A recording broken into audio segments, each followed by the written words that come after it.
My brother, Ethan, crashed my new car in a DUI, and my parents hired him a lawyer while telling me to deal with the fallout alone. My fury was a silent, cold fire, but then I remembered the dashcam footage that had auto-uploaded to the cloud, complete with his drunken, bragging confession. This is where the story truly begins, and you won't want to miss what happens. Make sure you're subscribed to see it through to the end. We're always curious. Where in the world are you all watching from today? Let us know in the comments. The phone call that shattered my world came at 2:17 a.m. I was curled up in bed, shivering with a fever that had kept me home from work for 2 days. My head throbbed in rhythm with my heartbeat, and every muscle ached. When my phone buzzed on the nightstand, the screen's glare felt like a physical blow. It was my mother. My first thought, clouded by illness, was that something had happened to my father. "Pamela," her voice was tight, strained. "Are you awake?" "Mom, what's wrong?" I pushed myself up, my head swimming. "Is it Dad?" There was a pause, a small, hesitant sound that immediately set my teeth on edge. It was the sound she made when she was about to cushion a blow that was always, somehow, meant for me. "No, your father is fine. It's Ethan." My heart, which had been pounding with fear for my father, instantly changed its rhythm to one of weary dread. Ethan, of course. My younger brother, the perpetual storm cloud on our family's horizon, had once again conjured a tempest. "What did he do this time?" I asked, my voice flat. "There was an accident, honey," she said, her tone dripping with a carefully rehearsed fragility. "He's okay, thank goodness. A few bumps and bruises, but he's safe." "An accident?" I glanced toward my window, where my car, my beautiful, brand-new sedan that I had worked double shifts for a year to afford, was supposed to be parked. My stomach plummeted. "Mom, what kind of accident? Where is my car?" The silence on the other end of the line was my answer. I felt the feverish heat in my body turn to ice. "Mom, tell me he didn't." "He just borrowed it, Pamela. He was going to ask, but you were sick and asleep." Her voice trailed off, the flimsy excuse dissolving before it was even fully spoken. "He was on his way home, and, well, the police are saying he was driving under the influence. They said he hit a streetlight. The car it's not good, honey. I think they called it totaled." I couldn't breathe. Every ounce of energy I had was consumed by a sudden, blinding rage that burned away my sickness. My car. The single biggest purchase of my life. The symbol of my independence, of the stability I had painstakingly built for myself, brick by boring, responsible brick. Totaled. And my brother, the golden boy screw-up, was walking away with a few bruises. "Where is he?" I managed to ask, my voice a low growl. "He's at the station. Your father is on his way to post bail. We've already called a lawyer for him, the best one in the city. We need to handle this quickly." Her words were like a series of slaps. A lawyer. The best one. Of course. Before they even knew the full extent of the damage, before they had even properly spoken to me, the victim, their first instinct was to protect Ethan. "And my car?" I asked, the question hanging in the dead air. "What about my car, Mom? What about me? I have to get to work. I have insurance premiums that are about to skyrocket. I have a deductible I can't afford." This time, the shift in her tone was not subtle. The feigned fragility vanished, replaced by a familiar, steely impatience. "Pamela, please, try to have some perspective. A car is just a thing. It can be replaced. Your brother could have been seriously hurt. He's terrified. He needs our support right now." "He needs your support?" I was on my feet now, pacing the small confines of my bedroom, the phone clutched in a white-knuckled grip. "He stole my car and destroyed it while driving drunk. He could have hurt someone else. And you're worried about his feelings." "Don't use that tone with me," she snapped. "You've always been so resourceful, so capable. You'll figure this out. We have to focus on Ethan's legal troubles.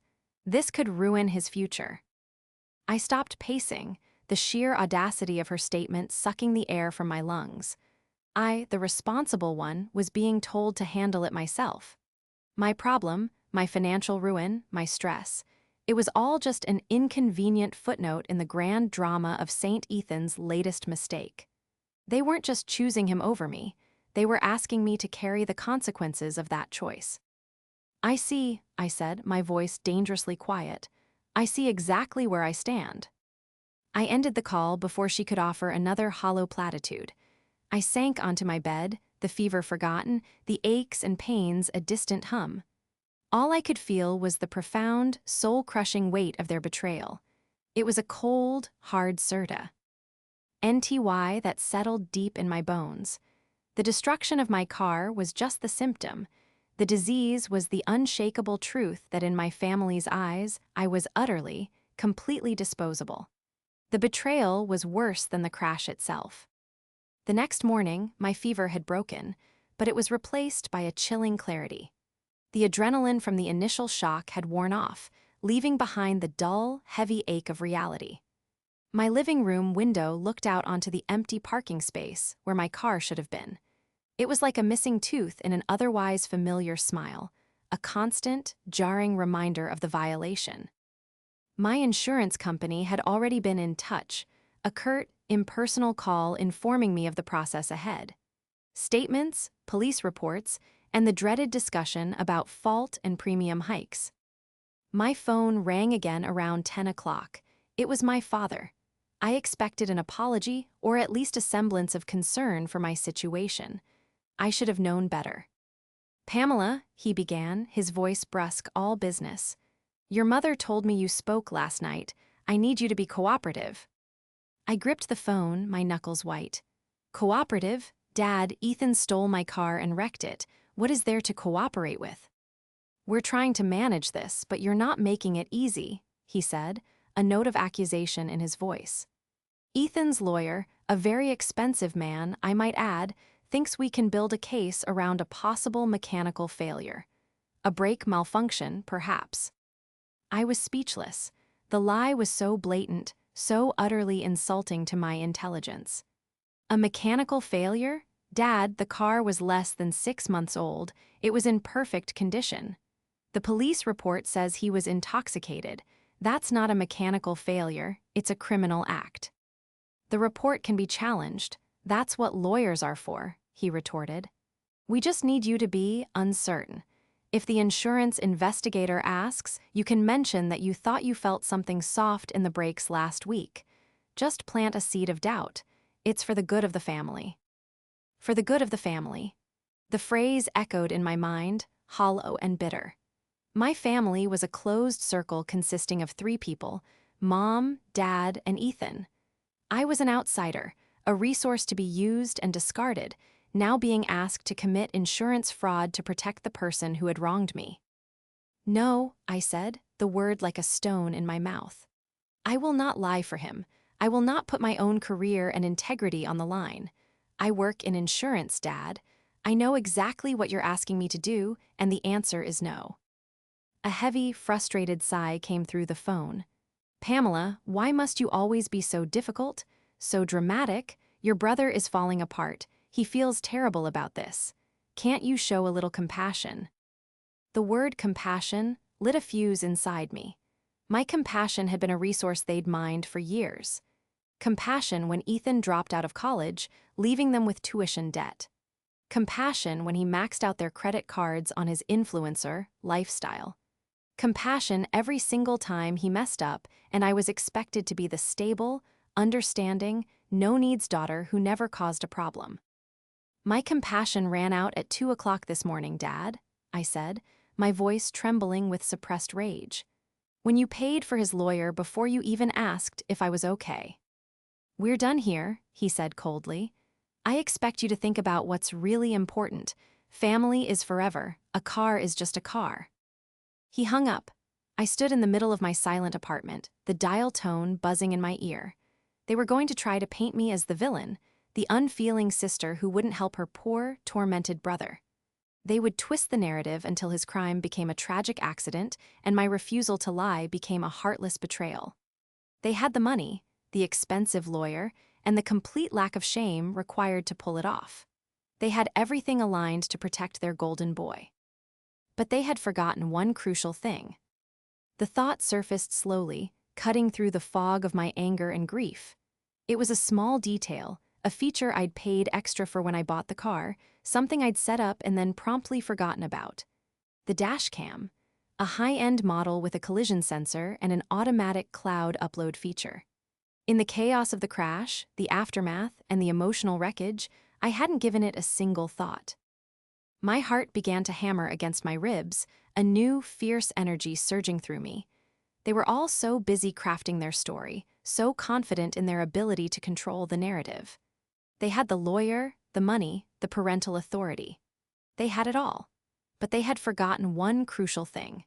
And I had a sudden, electrifying feeling that this one thing was going to be more powerful than all of their lies combined. My entire life, I had existed in the shadow of my brother, Ethan. It wasn't a malicious, dramatic shadow, but a persistent, mundane one, like the shade from a large, unproductive tree that blocks the sun from everything trying to grow beneath it.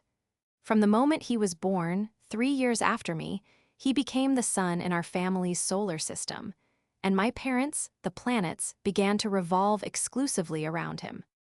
His first steps were documented in a photo album with 20 pages.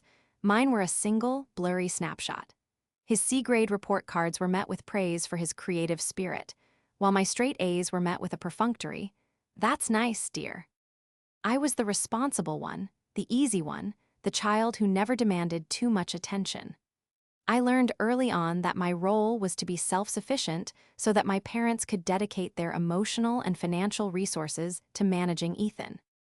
I paid my way through state college with scholarships and 2 part-time jobs, graduating with honors and a full-time offer from a major insurance firm.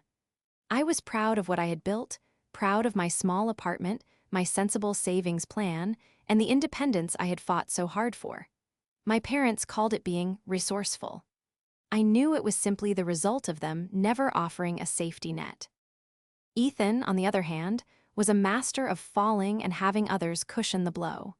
He drifted through his early 20s on a cloud of parental funding, flitting from one failed venture to the next. First, he was going to be a DJ, then a day trader. His latest ambition was to become a lifestyle influencer, which seemed to involve him taking artistic photos of expensive coffee and sneakers, all purchased with my father's credit card. He was charming, charismatic, and had a way of making his irresponsibility seem like a form of artistic rebellion. My parents bought into it completely. His recklessness was framed as passion, his laziness as a search for meaning. He treated my belongings as an extension of his own. My apartment was his crash pad when he had a fight with his flavor-of-the-month girlfriend. My food was his late-night snack. And now, my car had been his disposable toy for a night of drunken recklessness. The antagonist in my story wasn't just Ethan. He was merely the weapon. The hands wielding him were my parents, David and Susan. My mother, Susan, was the emotional architect of the family dynamic. She coddled Ethan, defended his worst impulses, and guilted me into compliance with sighs and sorrowful pronouncements about how sensitive her son was. My father, David, was the financier. A man who valued appearances above all else, he saw Ethan's failures as a stain on the family's image, something to be managed and concealed with money. He threw cash at every problem Ethan created, not out of love, but out of a desperate need to maintain the illusion of a perfect family. I remembered a conversation from a few months prior when I had just bought my car. I'd driven it to their house for Sunday dinner, my heart swelling with pride. Ethan had circled it like a shark, a covetous gleam in his eye. "Wow, Pam, someone's a real adult now," he'd said, the compliment laced with a faint mockery. "Mind if I take it for a spin?" "No, Ethan," I'd said firmly. "No one drives it but me." My mother had overheard from the doorway. "Oh, Pamela, don't be like that," she'd chided gently. "Let your brother have a little fun. It's just a car." It's just a car. The phrase was a recurring theme, a mantra they used to diminish my accomplishments and possessions, making them seem trivial in comparison to Ethan's fleeting desires. My hard-earned property was just a thing, but his fragile ego was a sacred treasure to be protected at all costs. Now, sitting in my apartment, the silence buzzing around me, I finally understood. This wasn't a simple case of favoritism. It was a deep, systemic dysfunction. They didn't see Ethan's behavior as wrong because, in their world, the rules didn't apply to him. He was special. I was functional. My purpose was to be stable and to absorb the overflow of chaos he created. The car wreck wasn't an isolated incident. It was the culmination of 26 years of relentless enabling. Ethan didn't just feel entitled to my car. He had been taught, day by day, that he was entitled to my entire life. Their polished, respectable suburban exterior hid a deeply unfair system. They presented themselves as a loving, supportive family, but it was a facade built on my silent sacrifices. And their frantic attempts to cover up this DUI were not just about protecting Ethan from legal trouble. It was about protecting the facade itself. If Ethan was held truly accountable, the whole rotten structure they had built might just come crashing down. And I, for the first time in my life, was no longer willing to stand by and hold up the walls. The shift inside me was palpable. It was a quiet click, the sound of a tumbler falling into place. The grief and rage hadn't vanished, but they had coalesced into something cold, hard, and purposeful: resolve. For 29 years, I had played my assigned role in the family drama, the responsible, uncomplaining daughter. That role was now retired. I spent the rest of the morning on my laptop. First, I found the website for the dashcam company. My hands trembled slightly as I typed in my login credentials. I had set up the account months ago, linking it to a cloud storage plan, and hadn't looked at it since. A menu appeared on the screen: Event History, Live View, File Archive. I clicked on Event History. There it was. A file timestamped at 1:48 a.m., labeled Collision Detected. My heart hammered in my chest. Beside it was a small cloud icon with a checkmark, indicating the file had been successfully uploaded before the car's power was likely cut. It was safe. It was beyond their reach. They could tamper with the car, they could invent stories, but they couldn't touch this. I didn't watch it yet. A deep, primal instinct told me that this piece of evidence was too powerful to be viewed alone, clouded by my own emotional turmoil. It needed to be handled correctly, strategically. This was no longer just a family dispute. It was a matter of law, insurance, and justice. As an insurance adjuster, I had spent my career analyzing evidence, assessing liability, and seeing how a single, irrefutable fact could dismantle a mountain of lies. Now, I had to apply that professional coldness to my own life. My next search was for a lawyer. I didn't want a flashy, aggressive attorney. I wanted someone methodical, intelligent, and unflappable. I found a local firm specializing in property and insurance law and made an appointment with a senior partner named Mr. Davies. Walking into his quiet, book-lined office 2 days later felt like stepping into a different reality. The air was calm, ordered, a stark contrast to the chaos of my family. Mr. Davies was a man in his late 50s with kind eyes and a reassuringly calm demeanor.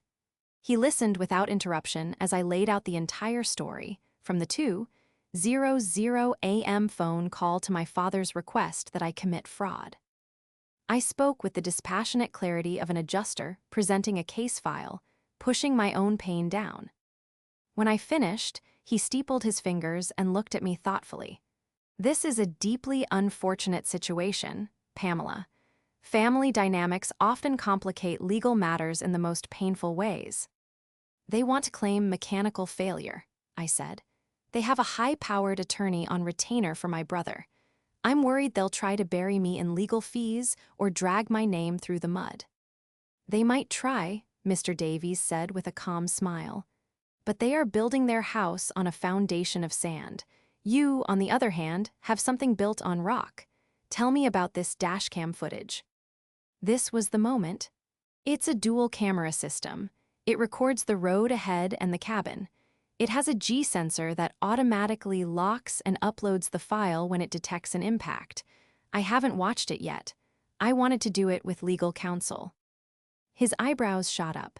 "Cabin view as well? That is exceptionally fortunate. Shall we have a look?"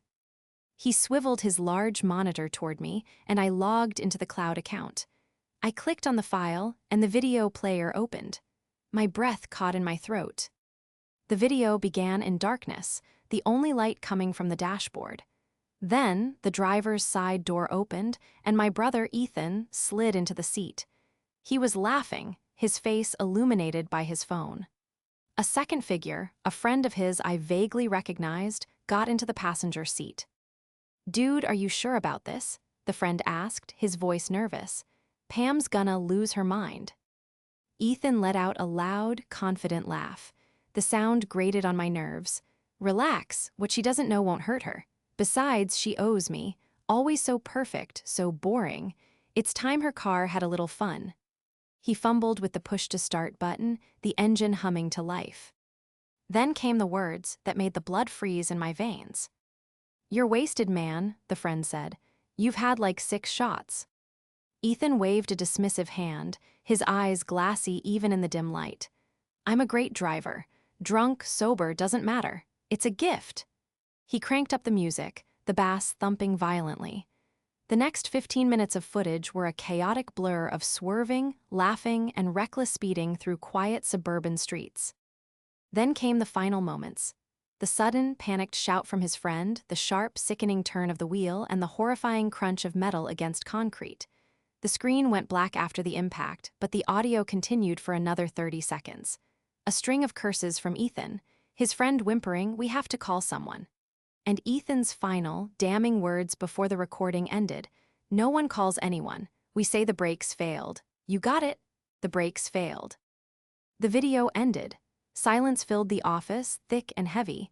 I stared at the blank screen, my own reflection a pale, shocked mask. "Mr. Davies slowly swiveled the monitor back toward himself. He was no longer smiling. His expression was one of pure, professional focus. "Well, Pamela," he said quietly, his voice carrying a new weight. "This changes everything. This isn't just evidence. This is a confession. Their entire case, their entire narrative has just been rendered utterly obsolete." He looked at me, his eyes sharp. "They have no idea this exists, do they?" "No," I whispered. "They have no idea." He nodded slowly. "Good, then we are no longer on the defensive, we are in control." Armed with the devastating power of the video, Mr. Davies and I crafted a careful plan. His advice was clear: do not reveal the full extent of the evidence yet. The first step was to put my family on notice, to give them a chance to retreat from their lies before they entangled themselves further. It was, he explained, a strategic move to gauge their intentions and, on a personal level, a final opportunity for them to choose the right path. I knew they wouldn't, but I agreed it was the proper way to proceed. The confrontation took place at my parents' house a few days later. I had requested a meeting, telling them only that we needed to discuss the insurance claim. When I walked in, the atmosphere was thick with tension. My mother, Susan, was fluttering nervously around the living room, rearranging spotless cushions. My father, David, stood with his arms crossed, his expression a mask of stern impatience. And Ethan, my brother, was slouched on the sofa, pointedly scrolling through his phone, refusing to make eye contact. He looked pale and sullen, a petulant child forced to sit through a lecture. "Thank you for meeting me," I began, my voice steady despite the frantic beating of my heart. I sat in the armchair opposite them, creating a physical distance. "Let's get this over with, Pamela," my father said curtly. "Have you thought about what we discussed? Are you going to help your brother or not?" "I'm not going to lie for him, Dad," I said calmly. "That's not up for debate. What I am here to do is make sure you understand the situation fully before you proceed with this mechanical failure story." Ethan snorted from the couch. "Oh, here we go, St. Pamela's lecture." I ignored him, keeping my eyes fixed on my parents. "My insurance company will conduct a thorough investigation. They will inspect the car's onboard computer, which records braking and acceleration data right up to the point of impact. It will show there was no attempt to brake. It will show the car was accelerating." My father's jaw tightened. "Lawyers can argue about data. It can be inconclusive." "Perhaps," I conceded, "but some evidence is not inconclusive. For instance, eyewitness testimony can be very powerful." My mother stopped her nervous fussing. There were no eyewitnesses, Pamela. It was the middle of the night on an empty street. That's not necessarily true, I said, letting the ambiguity hang in the air. This was the first move, the gentle nudge. Things are often recorded these days. You'd be surprised what gets captured. For example, my car is equipped with a dashcam. The effect of that single word was immediate and profound. Ethan's head snapped up from his phone, his face draining of all color. My mother let out a small, involuntary gasp, her hand flying to her throat. My father's stern facade cracked, his eyes narrowing with a flicker of panic. "A dashcam," he repeated, his voice suddenly less certain. "Yes," I said, maintaining a level, almost detached tone. "A new, high-quality one. It records everything, inside and out." Silence descended upon the room. I could practically hear the gears turning in their heads, the frantic recalculation. Ethan was staring at me now, a look of pure, cornered fear in his eyes. He knew what he had said in that car. He knew what he had done. My mother was the first to break, her voice a high-pitched, desperate plea. "Well, that's fine. I'm sure the footage will just support what Ethan has been saying. That he tried to stop, that something went wrong with the car." It was such a flimsy, pathetic attempt to hold their story together. They were grasping at straws. "Are you sure about that, Mom?" I asked softly. "Is that the story you want to stick with?" My father, recovering slightly, stepped forward. His tone shifted from stern to threatening. "What are you implying, Pamela? If you have something that could hurt your brother, you had better think long and hard about using it. We are this family's protectors. We will not stand by and let you destroy him over a car." The threat was pathetic, and we all knew it. They were bluffing with an empty hand. The fear in the room was a tangible thing.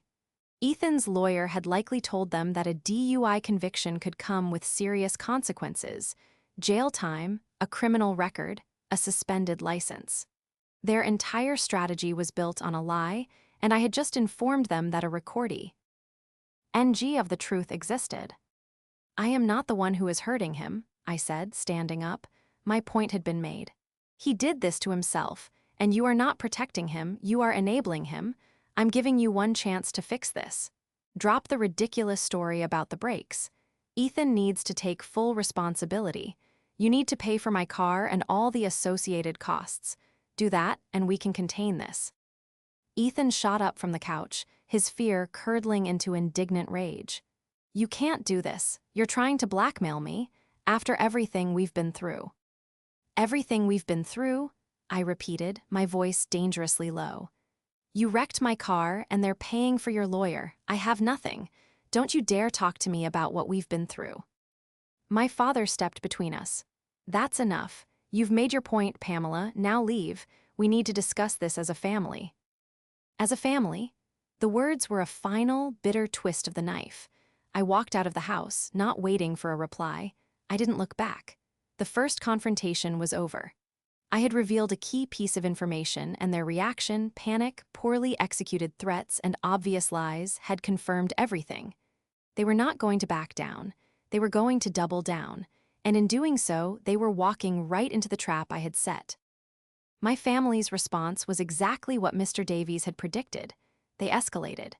A few days after our meeting, I received a formal-looking letter from Ethan's lawyer. It was a thinly veiled threat, a cease and desist letter filled with legal jargon, accusing me of harassment and attempting to extort my brother.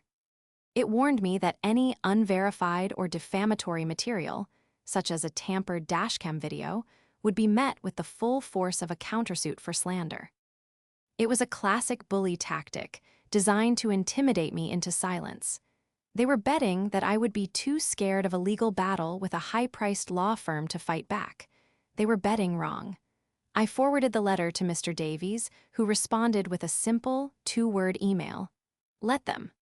The pressure from my parents, however, was more direct and far more painful. My mother began a campaign of emotional warfare.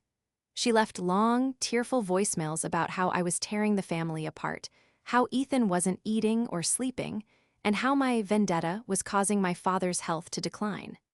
She painted me as a cold, vengeful monster and Ethan as the suffering victim. "He made a mistake, Pamela," she sobbed in one message.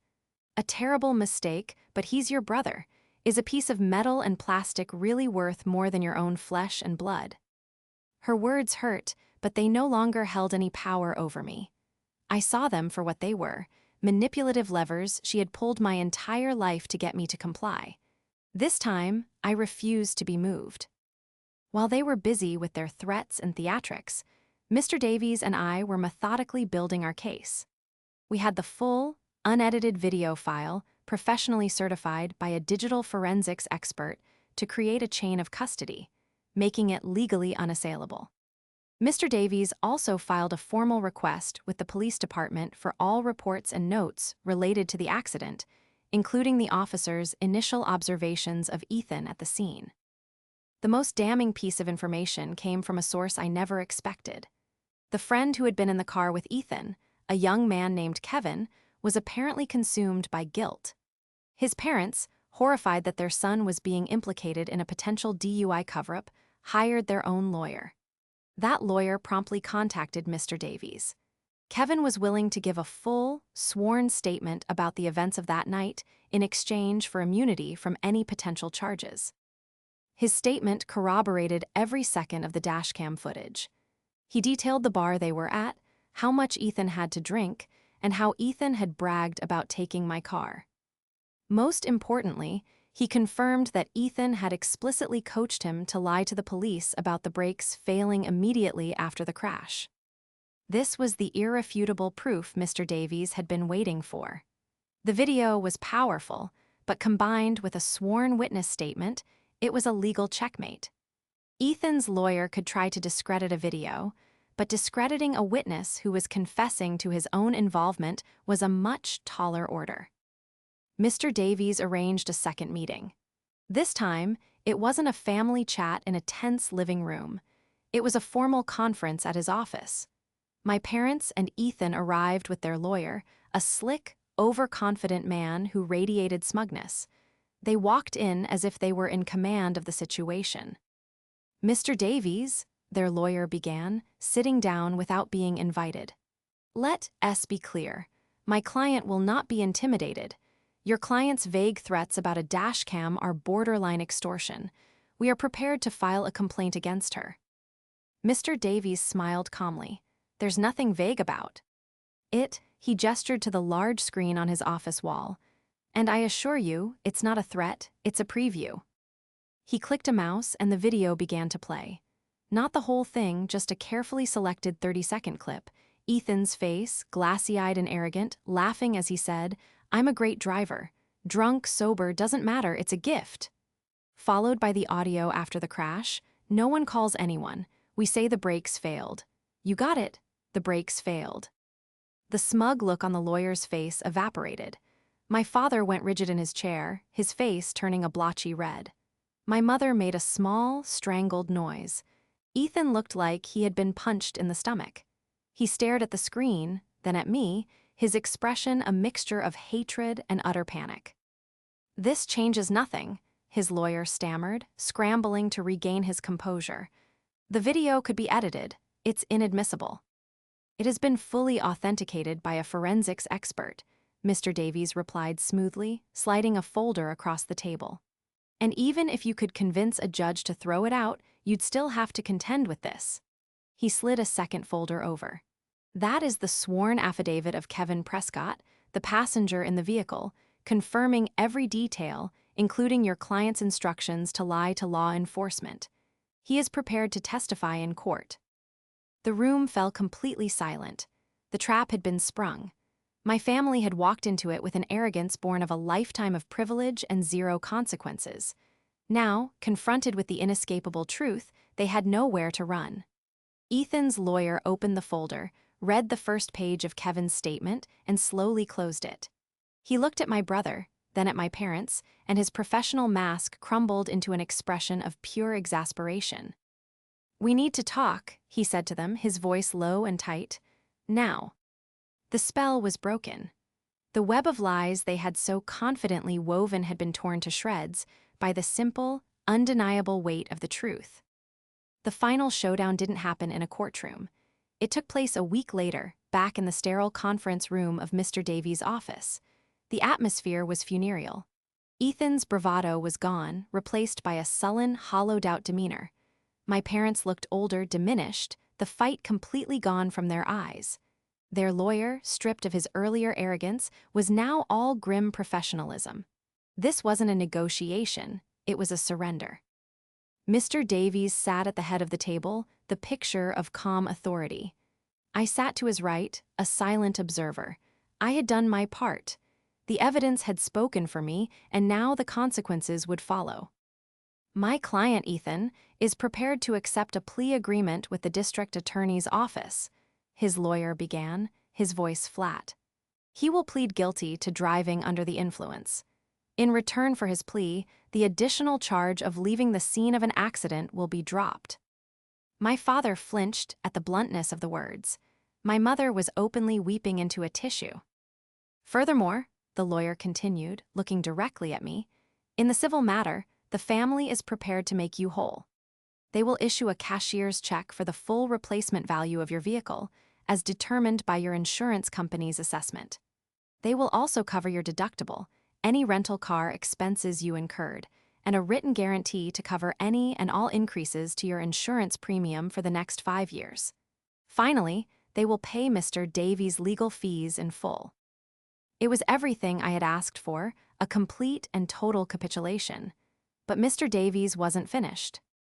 There is one more condition, he said, his voice quiet but firm. It is not a legal requirement, but a personal one from my client. All eyes turned to me. I took a deep breath. I want an apology, I said, my voice clear and steady. Not a letter from a lawyer, I want to hear it from Ethan. And I want to hear it from you, I added, looking at my parents. Silence. Ethan stared at the table, his jaw clenched. My father looked away, a muscle twitching in his cheek. It was my mother who spoke first, her voice thick with tears. "We're so sorry, Pamela," she whispered. We were just so scared for him, we didn't think, we were wrong." It was a weak apology, centered on her own feelings, but it was a start. My father eventually mumbled, "She's right, we handled this poorly." It was the closest he would ever come to admitting fault. Then there was only Ethan. He sat silently, radiating resentment. His lawyer gave him a sharp nudge. "Ethan," he prompted. Slowly, my brother lifted his head. His eyes met mine for the first time, and for a fleeting moment, I didn't see the arrogant influencer or the petulant golden child. I saw a lost, frightened young man who had finally crashed into a wall he couldn't charm or buy his way through. "I'm sorry," he said, the words sounding like they were being dragged from him. "I'm sorry IT. Ook your car, and I'm sorry I wrecked it, and I'm sorry for lying." It wasn't eloquent, it wasn't heartfelt, but it was the truth, and for the first time in his life, he was being forced to say it out loud, without any cushions or excuses. It was the sound of accountability, a sound I had waited my entire life to hear. The moment he said those words, something inside me settled. The white-hot fury that had sustained me for weeks finally cooled, leaving behind a quiet sense of peace. The fight was over. As we signed the settlement papers, I watched my family. They were a portrait of defeat. My father's checkbook, the tool he had always used to solve problems, was now being used to pay for the consequences of his failure as a parent. My mother's tears were not just for Ethan's future, but for the family she thought she had, the illusion of which had just been shattered. And Ethan, as he signed his name, acknowledging his guilt, he looked up at me one last time. There was no anger left in his eyes, only a profound, hollow sadness. In that moment, he finally seemed to understand. His actions had a price, and for the first time, someone was making him pay it. By holding him accountable, I had done something our parents never had. I had treated him like an adult. The public humiliation wasn't in a courtroom full of strangers, but here, in this quiet room, where the lies finally ran out and the truth, captured by a tiny, impartial lens, had triumphed. The weeks that followed were quiet. The settlement check arrived via courier, and I used it to buy a new car, identical to the one I had lost, but this one felt different. It felt truly mine, unburdened by any connection to my family's toxic dynamics. My insurance company, armed with the dashcam footage and Ethan's admission of guilt, pursued him directly in subrogation court to recover their own costs. My parents were forced to pay, further draining the finances they had once used as a tool of control. Ethan's plea deal went through. He received 2 years of probation, a mandatory course on responsible driving, 200 hours of community service, and a 1-year suspension of his driver's license. His influencer career evaporated overnight. The glamorous lifestyle he projected was impossible to maintain without a car and with a criminal record looming over him. For the first time, he was forced to get a real job, working at a local warehouse. I maintained a firm, quiet distance from my family. My mother tried calling a few times, her messages filled with forced cheerfulness, attempts to pretend none of it had ever happened. Just calling to say hello, hope you're doing well. I didn't answer. I needed space, a clean break from the roles we had all played for so long. About 6 months later, I got a letter in the mail. It was from Ethan. His handwriting was messy, almost childlike. I almost threw it away, but something made me open it. Pam, it began. I know you probably don't want to hear from me. I get it. I've had a lot of time to think, especially during my community service, which is mostly cleaning up trash on the highway. Every time a nice car drives by, I think about what I did to yours, and to you. I'm not writing to ask you to forgive me. I don't deserve that. I just wanted to say that you were right. All my life, Mom and Dad made excuses for me. They cleaned up my messes, so I never learned not to make them. You were the only one who didn't. You showed me what my actions actually cost. It was the worst thing that ever happened to me, but I think maybe it was also the best. I know I have a lot of work to do, but I wanted to thank you. You didn't save me, you made me face myself. I'm sorry for everything. Ethan. I read the letter twice, a strange mix of emotions swirling inside me. It wasn't a magic fix. A lifetime of damage couldn't be undone with one letter. But it was a seed of something new, something that might one day grow into genuine change. The family was irrevocably fractured, but in its place, I had found a quiet, solid sense of self. My job as an insurance adjuster took on a new meaning. I saw my clients not just as case files, but as people caught in moments of crisis, often feeling powerless against systems bigger than them. I fought for them with a renewed sense of purpose, using my knowledge to ensure they were treated fairly.